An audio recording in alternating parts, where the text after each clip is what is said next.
우리 옆에 있는 분들과 인사 나누십시다. 할렐루야, 반갑습니다.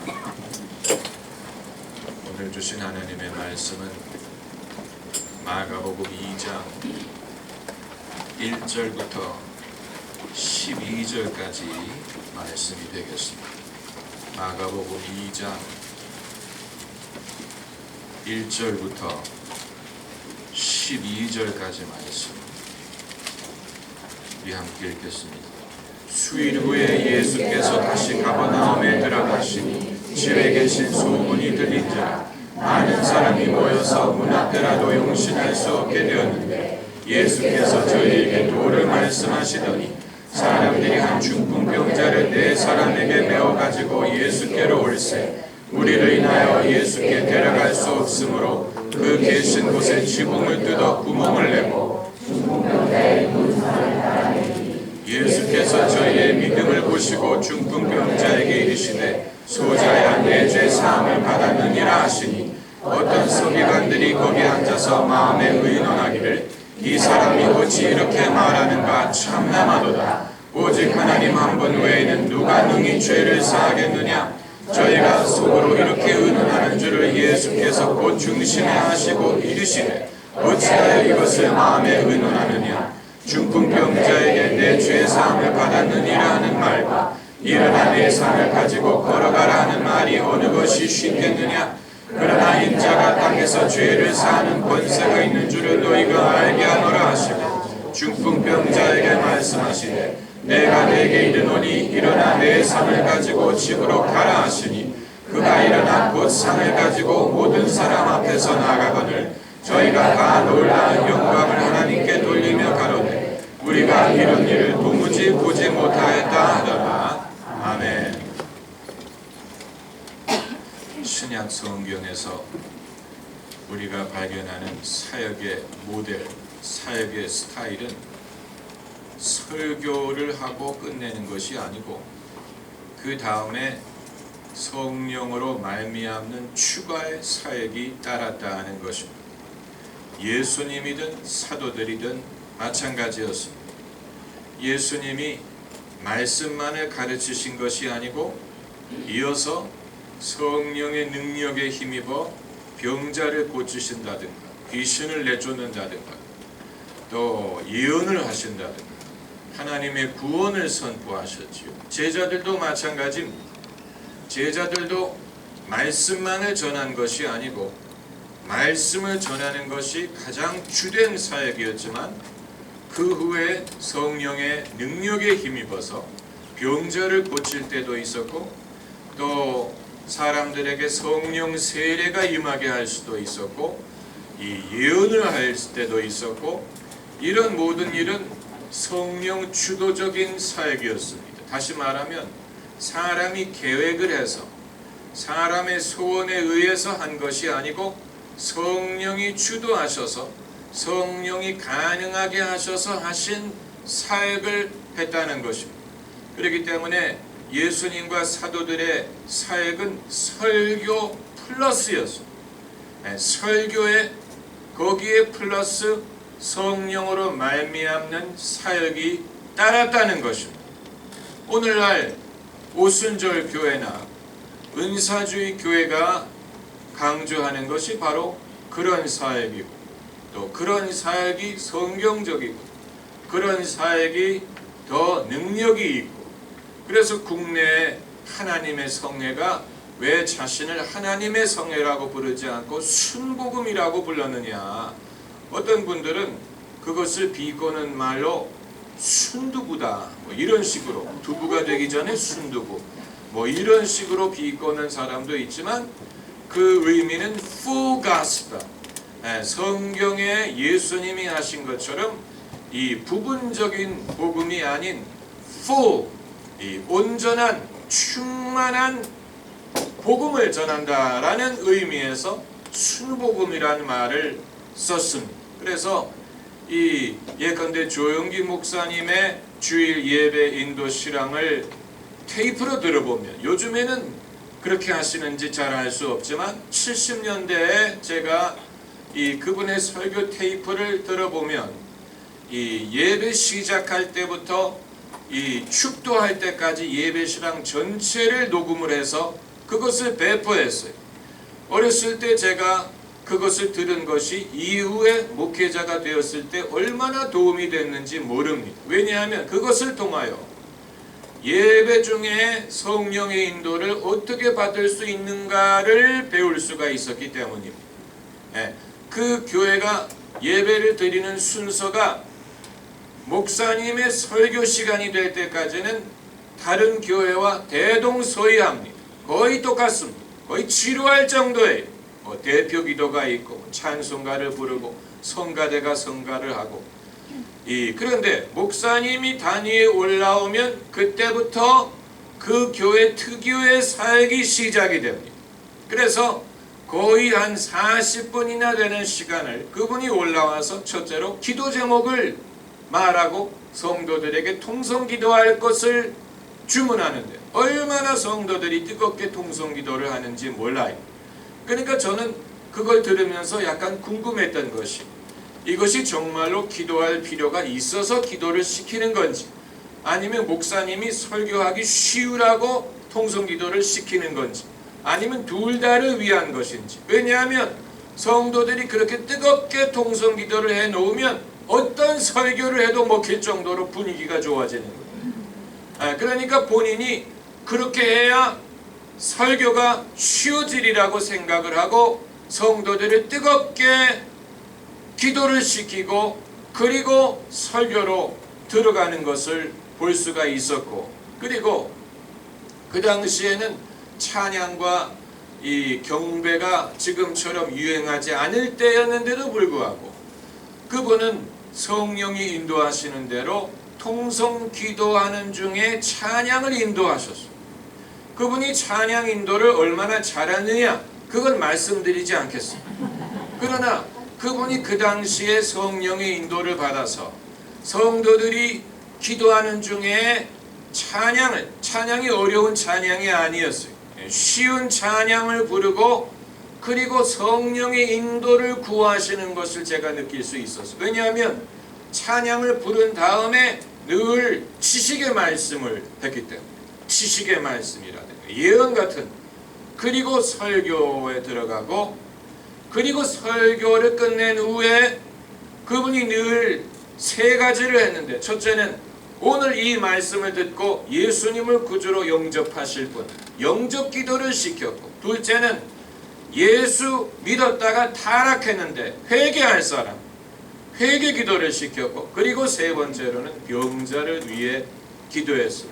이건 부흥회를 인도하든 주일 예배를 인도하든 그분은 설교를 끝내면 항상 예수 믿을 사람, 회개할 사람, 그리고 병자를 위한 기도를 하셨는데, 가끔, 항상은 아니, 항상 모든 테이프에 녹음된 건 아니고 가끔 병자를 위해서 기도할 때 지식의 말씀을 사용해서 오늘 여러분 중에 이런 병이 있는 사람이 나음을 받았습니다. 이런 문제가 있는 사람이 있었는데 나음을 받았습니다. 이런 식으로 성령의 은사로 하나님이 하시는 일을 선포했습니다.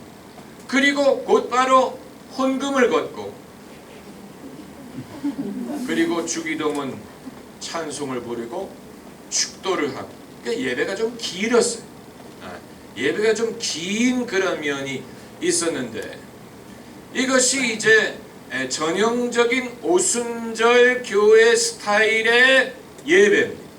오순절 스타일 예배, 오순절 스타일의 사역 방법과 은사주의의 방법은 약간의 차이가 있습니다. 그건 여러분이 굳이 모르셔도 됩니다만, 그러나 목회자들에게는 그것이 중요한 차이점이, 오순절 스타일의 성령 사역은 성도들의 활발한 참여를 유도하고 필요로 합니다. 성도들이 통성기도를 뜨겁게 한다든가, 성도들이 찬양을 열심히 따라 부른다든가, 그래서 전체적인 분위기가 영적으로나 심리적으로 고조된 후에 그 파도를 타고 성령의 은사를 사용을 하려는 것이 오순절적인 스타일의 방법이고, 은사주의적인 방법은 그건 너무 인위적이고 너무 감정적이다, 그래서 그것보다는 성도들의 감정을 고조시킬 필요가 없이 오로지 성령만을 의지해서 사역을 해야 된다는 그런 스타일이. 그래서 전혀 통성기도라든가 어떤 분위기가 뜨거워질 것을 요구하지 않고 순전히 성령이 하게 하시는 대로 병자를 위해 기도한다든가 이런, 그러니까 이 두 가지의 은사를 다 가진 사람은 별로 없고 이것 아니면 저것에 그런 식의 은사를 소유한 것으로 저는 생각을 하고, 저는 이 은사주의적인 방법보다는 좀 오순절적인 방법, 예배 중에 성도들이 뜨거운 기도와 찬양을 통하여 은혜를 받을 준비를 시키고, 그리고 최대한 많은 사람들이 은혜를 받을 수 있도록 예배를 인도하는, 그것이 저는 저에게도 맞고 또 제가 이론적으로도 동의하고 또 그것이 유익이 된다고 생각을 합니다. 그런데 많은 사람들이 이제 소위 영역이라는 것이, 목회자의 영역이라는 것이 바로 이 플러스 사역에서 빛을 보인다고 생각을 하는 것 같아요. 어떤 설교보다는 이 플러스 사역, 무슨 성령의 은사를 사용하는 이런 사역에서 목사의 영역이 빛을 발한다 라고 생각을 하는 것은 부인할 수 없는 사실이라고 생각이 됩니다. 그런데 제가 말씀드리고 싶은 것은, 이런 것은 함부로 흉내낼 수 있는 것이 아니고, 흉내낸다고 되는 것이 아니고, 사람이 원한다고 되는 것도 아니고, 푸시해서 이루어지는 것도 아니고, 이것은 오로지 하나님이 허락을 하셔야 가능한 것이기 때문에 내가 보기에 저 방법이 더 영역이 많아 보인다, 저렇게 하는 것이 더 유능해 보인다, 저렇게 하는 것이 더 뜨거운 것 같다라고 생각이 된다고 해서 모든 사람이 그것을 흉내낼 필요가 있는 것은 아니라는 사실. 빌리 그레이엄 목사님의 집회를 참석해 보신 분은 아시겠지만, 그분은 병자를 위해서 기도하지 않고 성령의 은사를 사용하지 않습니다. 그분은 오로지 한 가지만을 합니다. 설교 끝난 후에 예수 믿을 사람, come to Christ, 예수 믿을 사람 영접시키는 일, 그 한 가지만을 수십 년 동안 했지, 무슨 병자를 위해 기도한다든가 무슨 어떤 은사로 예언을 한다든가 이런 사역은 일전하지 않았지만, 그럼에도 불구하고 세계적인 봉사가 될 수 있었습니다. 만일 그분이 동시대에 힐링 사역을 했던 오럴 로버츠 목사라든가 캐트린 쿨만 목사라든가 다른 목사님의 흉내를 내려고 했다면 하나님이 당신에게 맡기신 일을 할 수 없었을 것입니다. 남의 떡은 항상 더 커 보여요. 남의 떡이 더 커 보여요. 그렇기 때문에 사람들은 하나님이 자신에게 주신 은사를 생각하지 못하고 남이 가진 은사를 부러워하고, 왜 내게 저런 은사가 없을까? 왜 나는 저런 식으로 사역을 하지 못할까라고 자신이 무력하다고 생각하고 부족하다고 생각하고, 심지어 내가 저분과 같은 은사를 갖기 전에는 내가 결코 주의 일을 하지 않겠다라고 생각하는 사람들도 있는데, 그런 사람은 일평생 따라다니면서 지켜보세요. 변화가 있나? 변화 없습니다. 그러니까 본인이 잘못 생각하고 있는 것입니다. 하나님이 자신에게 주신 은혜가 부족한 것이 아니에요. 내가 하나님이 내게 주신 것으로는 부족하고, 내가 저 사람이 가진 것을 가져야 하나님을 제대로 섬길 수 있으리라 라고 생각하는 것은 하나님이 내게 실수하셨다라고 보는 것과 마찬가지입니다. 하나님이 실수로 내게 줘야 되는 것을 안 줬기 때문에 내가 저 사람이 가진 것처럼 저 사람처럼 하기 전까지는 나는 준비가 되지 않았다, 나는 유능하지 못하다, 이건 자신을 잘못하는 것이고 하나님을 잘못하는 것이고 자신을 잘못하는 것. 내게 주신 은혜가 뭔지를 모르는 것이고 그리고 하나님이 각 사람에게 어떤 계획을 갖고 계신지를 알지도 못하고 믿지도 않는 것이고 사도 바울이 그의 서신에서 종종 쓰는 표현이 내게 주신 은혜라는 Grace given me 내게 주신 은혜 사도 바울에게는 그것이 아주 중요한 말이었어. 왜냐하면 자신에게는 몇 가지 이 부인할 수 없는 결함이 있었기 때문에 첫째는 교회를 핍박했다는 전력, 둘째는 다른 제자들처럼 부활하신 예수님을 보지 못했다는 그 사실, 그것이 그에게는 늘 콤플렉스로 작용해서 물론 주님이 다메섹 도상에서 나타나시기는 했지만 부활하신 날 제자들에게 나타날 때 그 자리에 바울이 없었어. 그때는 바울이 예수님을 믿지 않았어. 그럼에도 사도로 부르심을 받았는데 다른 사람들은 그 이유를 들어서 바울은 진짜 사도가 아니다, 우리와 같은 이유의 사도가 아니라고 여겼고 사도 바울은 늘 그것을 콤플렉스로 여겼던 것으로 보이고 그건 이제 별개의 주제. 그렇기 때문에 사도 바울이 자기가 맡은 일을 믿음으로 할 수 있기 위해서는 하나님이 내게 주신 은혜에 대한 확신이 필요했습니다. 내게 주신 은혜를 알므로 내게 주신 은혜를 안다라고 했습니다. 제가 이 말씀을 드리는 이유는 남이 어떻게 사역을 하는가 하는 것이 여러분에게 여러분의 기준이 돼서는 안 된다는 사실. 그 성도님들이 어떻게 이 모든 것을 배우시는지 적용하시는지 저는 알 수 없지만 만일 여러분이 목사님처럼 김 목사님처럼 해야 된다라고 생각을 하는 분이 계시다면 그것이 여러분이 영적으로 발전하고 그리고 하나님의 뜻을 알고 섬기는 데 있어서 도움이 되지 않고 오히려 걸림돌이 될 수도 있습니다. 왜냐하면 우리 각자에게 주신 은혜가 다르기 때문에 우리 모두가 다 동일한 은사를 갖고 있는 게 아니에요. 그렇기 때문에 하나님이 나를 통해서 어떤 식으로 역사하는지를 내가 스스로 발견을 하고 그대로 섬겨야지. 그게 아니고 저분은 저렇게 하는데 되는데 왜 나는 안 될까? 라고 자꾸만 안 되는 것을 되려고 하게 되면 본인도 괴롭고 성도들도 은혜를 받지 못하고 결국은 인위적인 방법으로 나갈 수밖에 없습니다.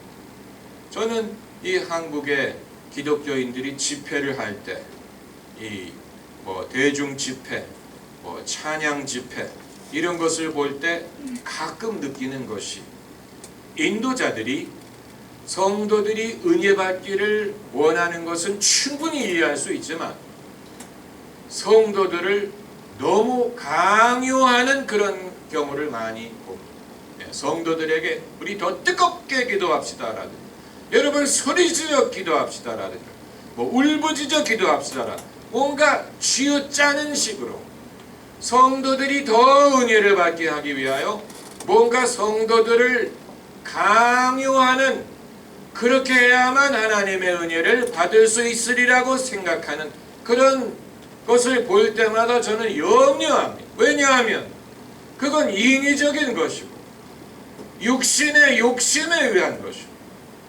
그걸 자기가 욕망하기 때문에 그렇게 하는 것이고 그래서 성도들을 푸시하고 우리 다 같이 은혜 받기 위해서 이렇게 합시다 저렇게 합시다. 그러니까 하자는 게 너무 많아요. 하자는 게 너무 많아요. 너무 많은 걸 시켜 너무 많은 걸 요구해. 여러분 입장을 바꿔서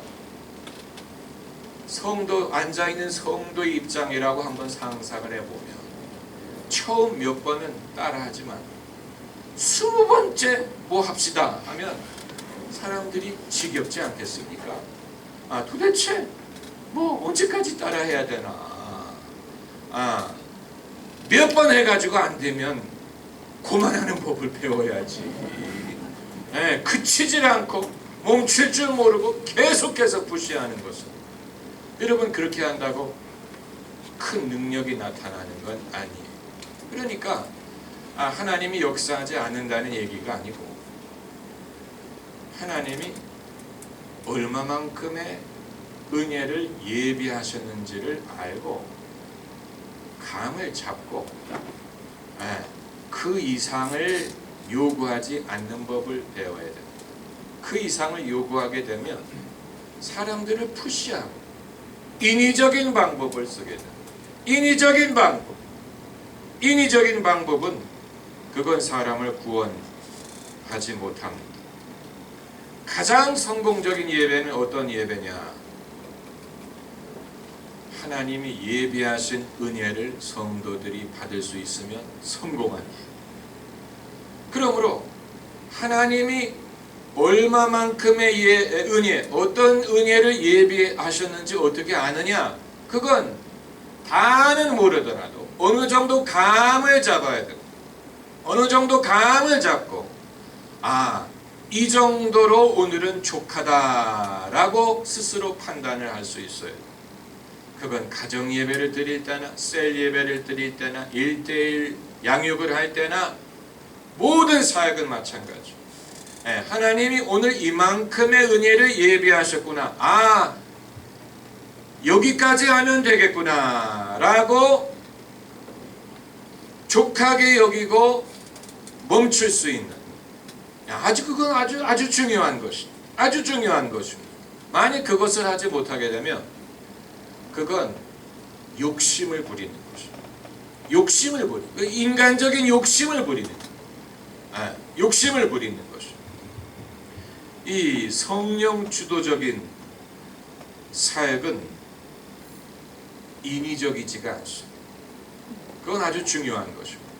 제가 성도님들이 은혜를 받게 하기 위해서 통성기도도 시키지만 적당히 시킵니다. 전 적당이라는 말이, 옛날에 어렸을 때 TV를 보면 한국 사람은 뭐 항상 적당이라는 말을 쓰는데 뭐 조미료도 적당히 넣고, 적당이라는 말이 안 좋은 말이다 라고 배웠는데 성경에 보니까 적당이라는 말이 나와요. 성령에 있어서는 적당히 해야 돼요. 적당히, 그 말은 적정량이라는 얘기예요. 여기까지 족하다, 족한 줄 알고 멈출 수 있어야 돼요. 아주 중요한 것입니다. 그런데 저도 이 욕심으로부터 자유하지 못합니다. 저도 이 문제를 가지고 늘 고민합니다. 내가 그때 좀 오버했다. 내가 어디서 멈춰야 되나? 얼마만큼 성도들을 푸시하는 게 옳은가? 저도 이 문제를 가지고 고민합니다. 어디까지 하는 것이 성령 주도적이고 어디서부터 이게 인위적인 것일까? 늘 생각합니다. 왜냐하면 성도들을 은혜 받게 하려고 하다가 이 은혜가 아니고 목사의 개성으로 충만해지는 것을 결코 원하지 않기 때문에 그렇습니다. 성도들이 목사의 성질과 목사의 이런 것으로 충만해지는 것, 그거 하나도 유익하지 않습니다. 하나님이 주신 순수한 은혜를 우리가 사모하는 것이지. 그래서 여러분이 실험을 해보셔야 돼요. 어떤 실험이냐? 평소에 당연하다고 생각했던 것을 제거하고 핵심적인 것만을 해보는 실험을 해보셔야 돼요. 그 말은 무슨 말이냐면, 우리가 한번은 좀 해봐야 돼요. 예배 시간에 찬양과 경배를 한번 제거해봐야 돼요. 왜냐하면 이게 핵심이 아닐 수도 있기 때문에. 그리고 찬양과 경배를 하더라도 한 곡만을 부르는 거 한번 시도해봐요. 예. 왜냐하면 그렇게 많이 불러야 될까? 그리고 악기를 쓰더라도 악기 하나만 쓰는 것도 한번 고려해 봐야 돼요. 왜냐하면 시끄러운 게 반드시 은혜로운 것이 아니기 때문에. 예. 그리고 예배 시간에 헌금 시간을 한번 제거해 봐야 됩니다. 또 광고 시간을 없애고 주보를 한번 없이 예배를 드려봐야 됩니다. 예. 이게 구조조정이 신앙의 핵심을 찾기 위한 구조조정이, 왜냐하면 이런 모든 것들이 군더더기가 돼가지고 별로 은혜가 되지 못하고 별로 도움이 되지 못하고 우리는 당연히 해야 되는 줄로 생각을 하고, 그런데 사람들은 늘 지루해하고 지겨워하고 별로 의미가 없다. 그러면 뺄 수도 있는 것이죠. 다시 말하면 뺨을 통하여 정말 핵심적인 것이 무엇인지를 발견할 수가 있다. 저는 광고하는 것을 좀 싫어합니다. 예배 시간에 광고. 저는 설교할 때는 성령의 기름 부음이 역사하는 걸 경험을 하지만 광고할 때 기름 부음이 역사하는 걸 별로 경험 못했어요. 그렇기 때문에 말도 더듬고 그래요. 그러나 어떤 경우에는 안 할 수는 없고 안 했으면 좋겠어. 그러나 그런 걸 아예 안 해버리면 교회를 처음 온 분들이 뭐 이 교회는 뭐 새신자 뭐 축복도 안 해주고 뭐 일어나라고 하지도 않고 뭐 앞으로 나와서 뭐 환영한다고 하지도 않고 너무 뭐 냉랭하고 쌀쌀하고 재미가 없다 이럴까봐 하는 척 할 때가 있어요. 그러나 저의 은사는 그런 분야에 있지 않아요. 저는 그런 일을 별로 못해. 그러나 해야 되기 때문에 할 때가 많아. 그렇기 때문에 이걸 만약에 안 하면 어떻게 될까? 그런 생각을 하는, 이게 꼭 필요한가? 이 성도님들 중에는 우리도 이런 것을 합시다 라고 하는 분들이 간혹 계십니다. 우리도 뭘 하고 뭐 새신자 오면 뭐 꽃다발 걸어줍시다 뭐를 합시다. 다 좋은 거예요. 그게 나쁜 게 아니에요. 그러나 제가 할 수 없는 일을 요청할 때가 있어. 내가 나 못하는데 나 그런 거. 나 그런 거 잘 못하는데 나보고 하래. 그럴 때는 두 가지 옵션이 있는데 그걸 할 줄 아는 인력을 추가로 고용을 하든가, 둘째는 그런 걸 잘하는 데로 인도하는 거예요. 아마 여러분 그럼 그건 안 되지요. 헌금이 줄지요. 우리 교회까지 온 사람을 왜 다른 데로 인도합니까? 그러나 만일 어떤 분이 본인이 정말로 원하는 그런 사역이 있는데 우리가 그것을 제공하지 못한다면, 그리고 그것을 제공하기를 구한다면 차라리 그런 것을 잘하는 곳으로 인도하는 것이 삼자에게 유익합니다. 첫째는 본인에게 유익합니다. 왜냐하면 본인이 원하는 것을 잘하는 곳이 본인한테도 혜택이 되기 때문에. 둘째는 다른 교인들에게 유익합니다. 왜냐하면 다른 교인들이 그거 원치 않는데, 우리가 있는 것으로도 만족을 하는데 자꾸 막 다른 것을 하게 되면 다른 교인들이 뭐 지루해졌다, 요즘에 예배가 길어진다, 뭐 이렇게 남들에게도 유익이 되죠. 그러니까 다시 말해 여기에서 이걸 족하다고 생각하는 사람. 그리고 셋째는 이제 목사에게. 왜냐하면 할 수 없는 것을 하려고 하기보다는 그거 잘할 줄 아는 사람을 만나게 하는 게 차라리 더 낫죠. 그렇지 않습니까?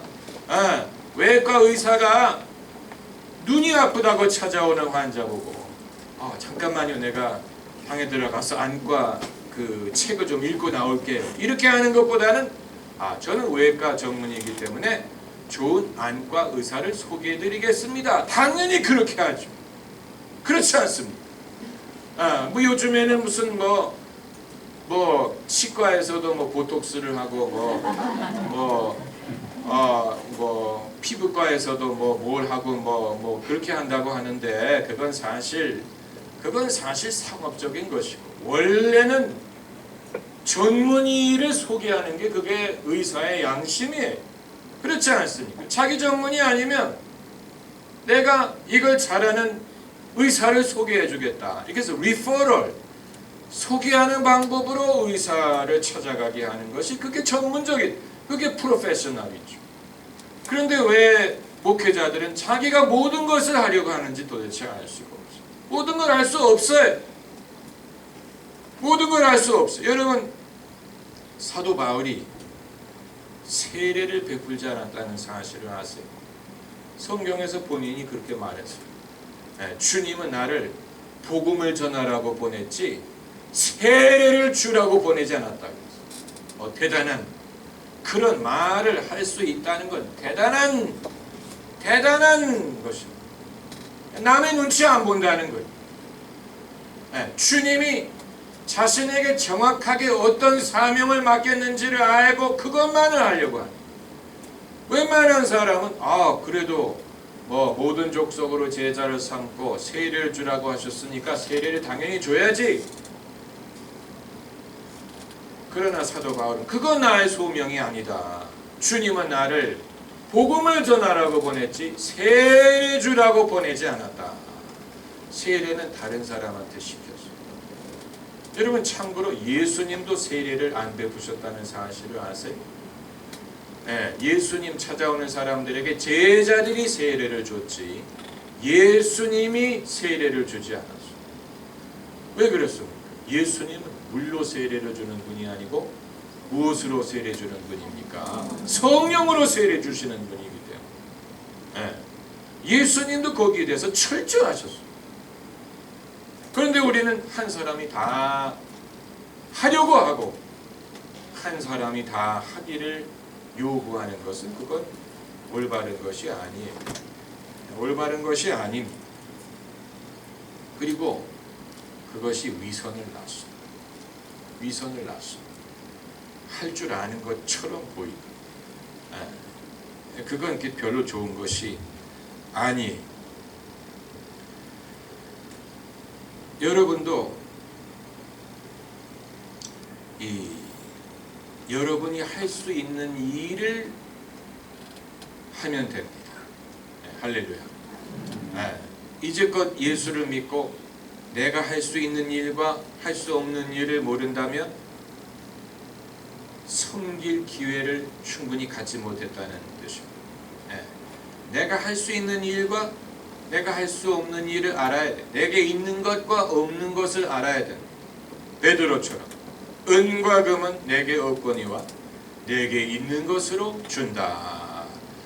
내게 없는 걸 알아야 돼. 내게 없는 걸 인정할 수 있어요. 그건 부끄러운 일이 아니에요.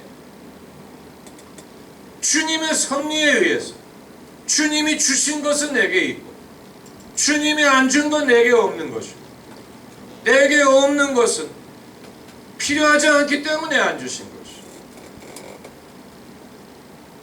내게 없는 것을 알아야 있는 것을 알고 있는 것을 사용할 수가 있어요. 내게 없는 것을 알아야 내게 있는 것을 최대한 활용하는 법을 배워요. 그리고 그것으로도 족하다는 사실을 발견합니다. 나는 남들이 가진 걸 내가 있어야 되는 줄로 알았는데 그게 없어도 충분히 성도들이 은혜를 받는구나. 충분히 하나님의 나라를 확장할 수 있구나. 이걸 배워야 됩니다. 아주 중요한 것입니다.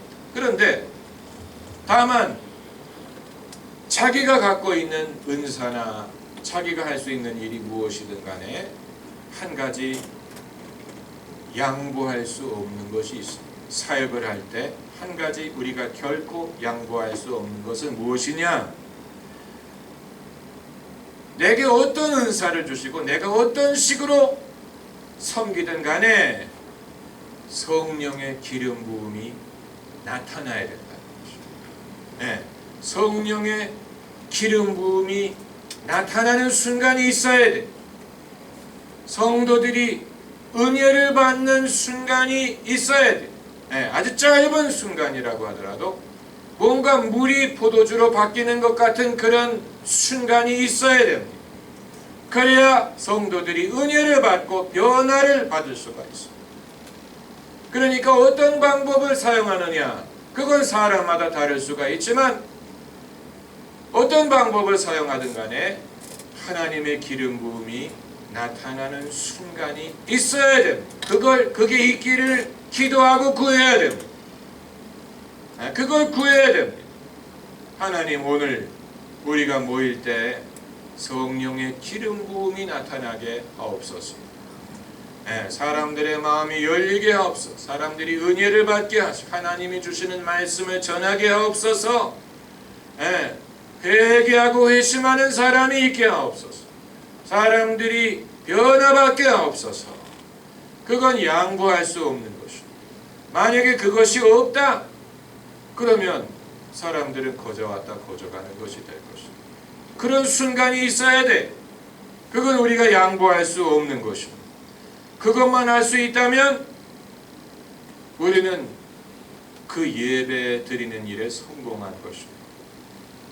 오늘 본문에서, 사실 오늘 본문은 굉장히 많은 신학적인 이 의미가 담겨져 있는 성경 구절이, 믿음에 대해서 주님이 사람이 믿음을 보시는 것에 대하여, 그리고 늦게 온 사람이 가장 앞자리에 나갈 수 있는 원리와, 또 남들이 내가 가는 길을 막는 것처럼 보이더라도 그것이 주님에게 나가는 길을 막을 수 없다는 사실과, 그리고 때로는 당사자의 믿음이 아닌 그 친구의 믿음을 보시고도 당사자에게 은혜를 베푸실 수 있다는 사실과, 그리고 예수님이 땅에서 죄를 사할 권세를 갖고 계시다는 사실, 여러 가지, 그리고 이 바리새인들의 위선, 여러 가지에 대해서 우리가 이 단서를 발견할 수가 있는데, 우리가 예수님을 섬기고 예수님의 일을 할 때 가장 핵심적인, 가장 중요한 것은 무엇이냐면, 예수님이 저희의 믿음을 보시고 중풍병자에게 뭐라고 말씀하셨습니까? 소자야, 내 죄 사함을 받았느니라. 회개하라고 말씀하지 않았어요.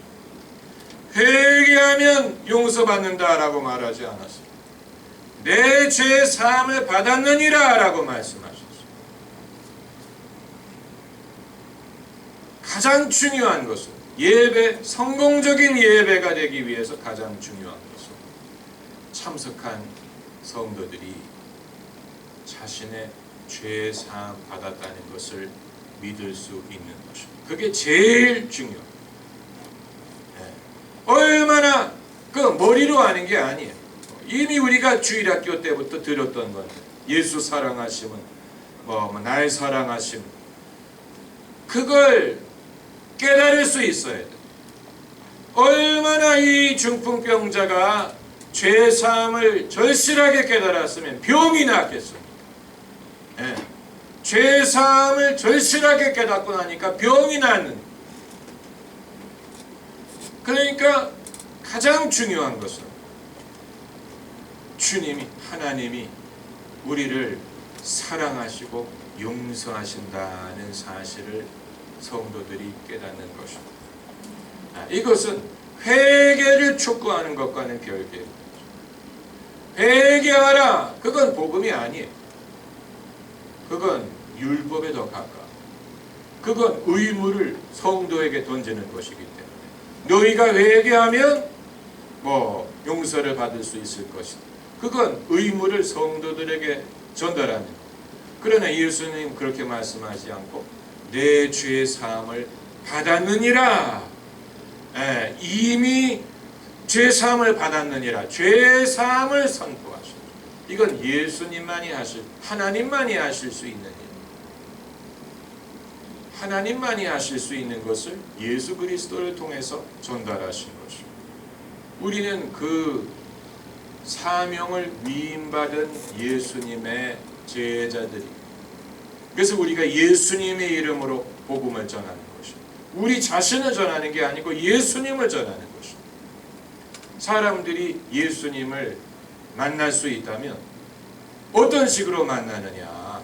무슨 신비한 경험으로 만나는 게 아니고 하나님이 내 죄를 사해 주셨구나를 깨달을 때 그때 하나님을 만나는 것이고 그때 복음의 능력을 경험하는 것이고 그때 자기를 향한 하나님의 사랑이 구체화되는 것이고 그 전에는 사랑이라는 말이 애매하게 들려요. 사랑한다는 말이 무슨 뜻일까? 언제 그 사랑을 절실하게 알게 되느냐? 내 죄를 사해 주셨다는 사실을 깨닫게 될 때 그때 하나님의 사랑을 경험하는, 얼마나 이 사람이 하나님의 사랑을 뜨겁게 경험을 했으면 병이 나았겠어요. 뭔가 변화가 일어나는, 이전에 할 수 없었던 일을 할 수 있게 되는, 이전에는 상을 들고 집에 가지 못했어요. 남에게 부축을 받아야 되는데 하나님이 자신을 용서하셨다는 사실을 알게 되니까 이전에 할 수 없었던 일을 하게 되는, 여러분, 이게 성도의 변화. 이런 변화를 우리는 기대할 수 있습니다. 할렐루야.